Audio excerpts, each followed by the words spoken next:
You already know what you need to do. That's what makes this so difficult to face, because if you didn't know, you could learn. If you were confused, you could figure it out. But that's not your situation. You know. And still, you don't act. Not always. Not consistently. Not when it actually matters.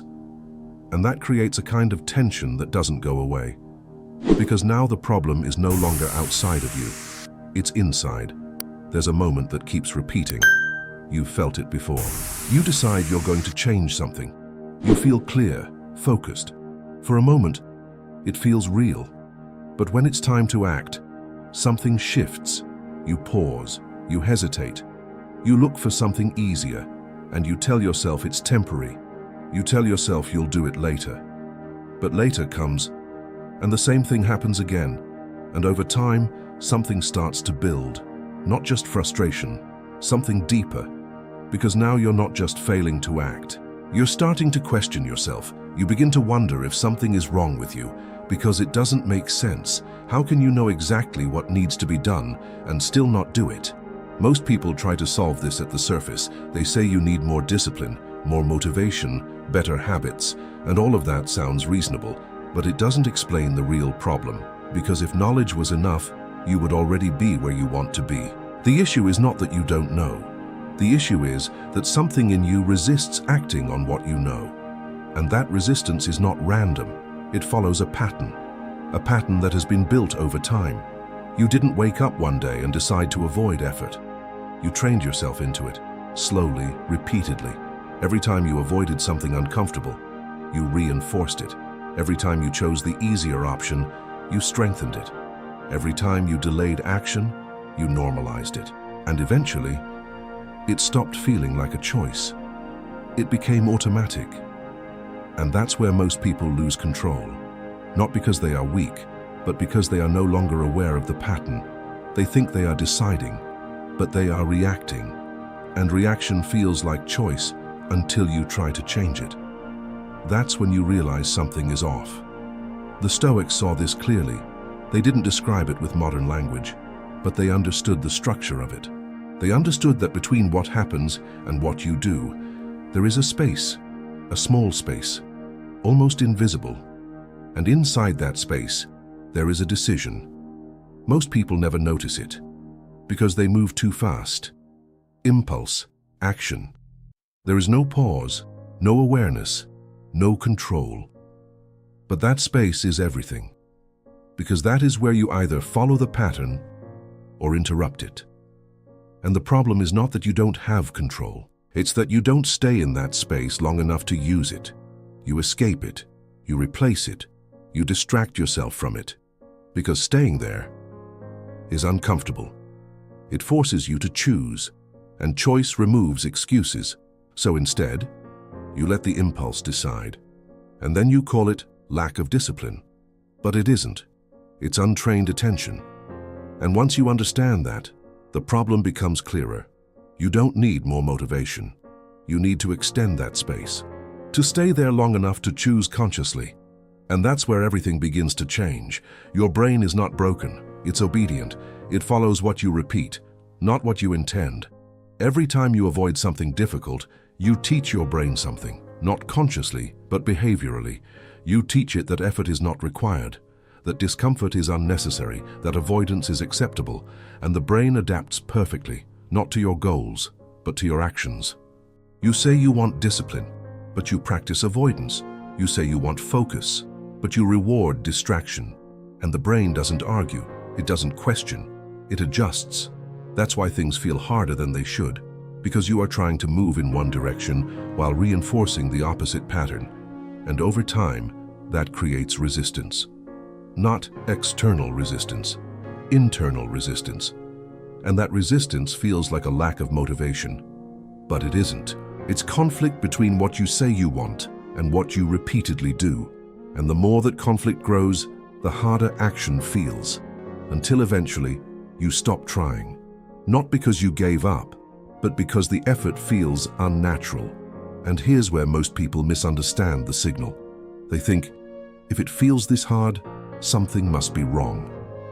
But that feeling is not a warning. It's a reflection. It shows you what you've been practicing. The Stoics didn't try to remove that feeling. They didn't expect things to feel easy. They expected resistance. And instead of interpreting resistance as a stop sign, they treated it as part of the process, because they understood something most people avoid. Action does not come from feeling. Feeling comes from action, not immediately, not dramatically, but gradually. And that changes how you approach everything. You stop waiting. You stop negotiating. You stop trying to feel ready, and you start acting based on what is necessary, not what is comfortable. That's the shift, and it sounds simple. But it removes something people rely on, excuses. Because once you accept that you can act without feeling ready, you can no longer justify waiting. And that's where the real confrontation begins. Because now the question becomes direct. Are you willing to act, even when you don't feel like it? Most people say yes, until they are in the moment, until the resistance shows up, until the discomfort becomes real. That's when they step back. That's when they delay. That's when they tell themselves they will do it later. And every time that happens, the pattern tightens, because the brain learns again. Discomfort leads to avoidance. And once that becomes consistent, it becomes automatic. But there is a way out, not through thinking, not through planning, not through waiting for the right moment. Through interruption. You interrupt the pattern, once, then again, not perfectly, not consistently at first, but deliberately. You don't need to change everything. You just need to break the automatic response. That moment where you would normally avoid, you act instead. Even if it's small, even if it feels insignificant. Because what matters is not the size of the action, it's the direction. You are teaching your brain something new. That discomfort does not mean stop.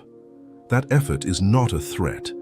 That action is possible without feeling ready.